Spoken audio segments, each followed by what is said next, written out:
Hello, this is Michael again. This video will show you how to make a Google form to grade an assignment. We're going to create a simple Google form to grade an assignment that I have my kids do in my class. And this form eventually will create a form response sheet. We'll look at that in a future video. And that form response sheet will link to the master contact sheet that we created in a prior video. And all of that together allows us to give feedback to students and to parents. And it also allows us to organize things in a really concise way that helps us basically with all of our grading and all of our student feedback. So here's how we create a Google form. First of all, I had my students do an assignment, and this is the assignment. I call it a mini poster. Basically, this was about tectonic plates. Label the plates, draw some diagrams here, draw diagrams here, and then a couple little things where they have to give me some information about convergent boundaries, transform boundaries, divergent boundaries. All this information is in the book. Just a little simple assignment to say, hey, show me what you know, show me that you can look stuff up, kind of an introduction to plate tectonics. So, but I want to grade it, and I don't want to just look at it and say, oh, I got a 70 or got an 80. I really want to make sure that this student did things the right way. So, and I also want to provide grades, feedback to moms and dads and to students. So, to create a form, you start from Google, and make sure you're signed into your network. I'm signed into my Northwest ISD network.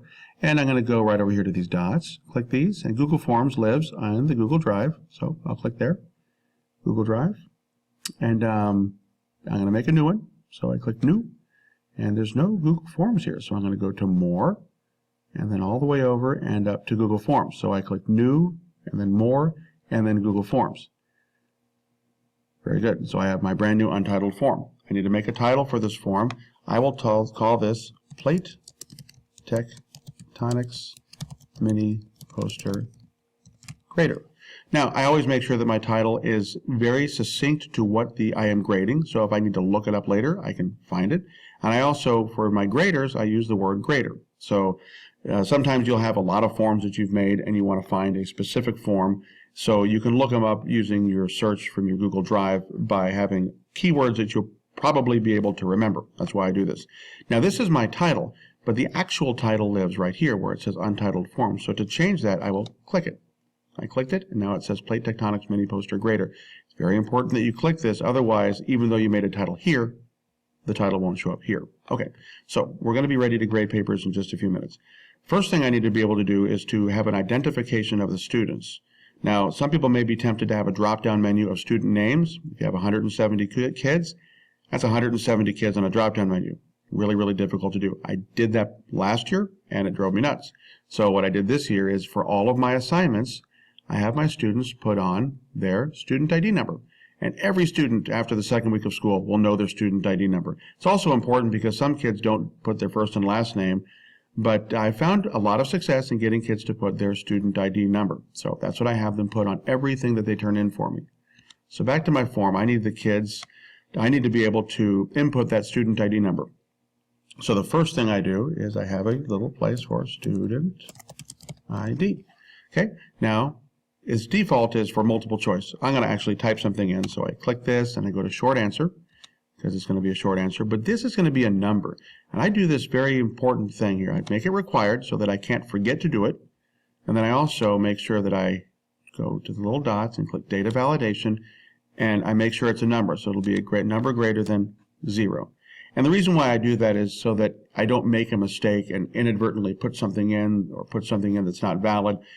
If I do make a mistake, the Google form will tell me. It'll give me an error. It'll turn the entire form pink. And then I realize, oh, I didn't do something right, and then I can go up and fix it. So I always do that. That's very important. Good. So student ID is there. Now I'm ready to put in the things that I'm going to grade. So I call these domains. You can call them whatever you want, but I call them domains. So I'm going to grade a couple things. And I'm going to actually make this simpler than I normally do it for ease of this video. So I've got 4 panels, panel 1, panel 2, panel 3, panel 4. So I'm going to make a domain about the map. So I'm going to make sure that the kids label the map correctly. And there's 8 plates that they were supposed to label. And then I have another convergent boundary. They're supposed to do 3 pictures and 3 descriptions. And then divergent boundary, picture description, and transform boundary, picture description. So on my form, the first thing I'm going to do for panel 1 is the map. So I'm going to make this the map shows all 8 plates. So I'm going to actually grade, do they show all 8 plates? Well, to be able to do this, there's 8 plates. I'm going to use, instead of multiple choice, I'm going to use the linear scale. And it defaults to 1 to 5. I don't want it to be 1 or 5. I want it to be as small as 0 if they didn't show me any plates, and as high as 8. So they get a score between 0 and 8 for that. So that will take care of panel number 1. Do they show me all 8 plates? And they could either done none or done them all, or somewhere in between. Very good. And I'm going to also hit required. This way I don't inadvertently forget to grade something. Because once you hit submit, the feedback goes right to the parents and the students. You want to make sure you did it right. So now I'm going to add another question. This will be for the second panel, and this will be the convergent boundary. And this will be pictures and descriptions. Okay, so there were 3 pictures and 3 descriptions. Now, again, I'm going to use a linear scale for this. And you could be tempted to do this. I always set my bottom at 0. You may be tempted to go 0 to 6 because there's 3 and 3.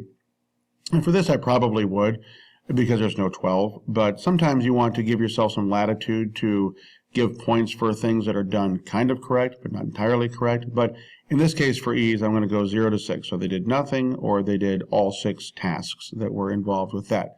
So that will be panel number 2. Then I'm going to make this required. I'm going to go right here. And I'm going to make the next one would be the divergent boundary picture and description.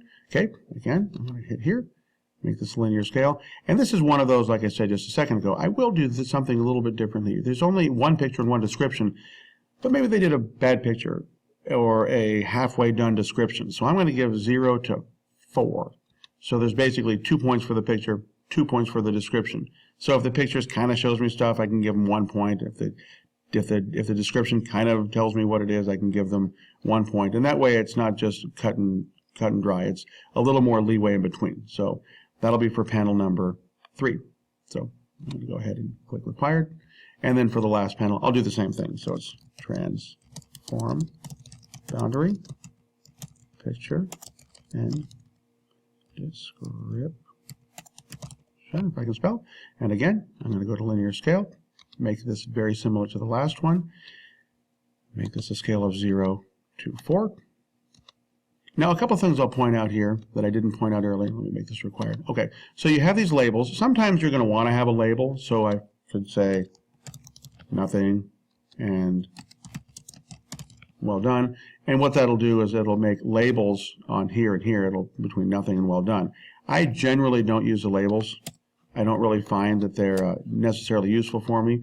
You may find that they're useful. I don't use them at all for anything. Some people also, if you're doing these and you get really adept at these, you can use this little copy feature, and this will duplicate this. So for example, if you're doing a grade that everything is the same, you're just grading maybe 10 different things that are identical in scope, you can make one setup, one linear scale, and then copy it, and then keep copying it so that you have the same thing. That way you avoid having to click these buttons and whatnot. So you might find that helpful as well. But for our purposes, I went ahead and showed you how to hit the plus. So here's my Google form. I've got my student ID. I want the map to show all 8, so it's a scale of 0 to 8.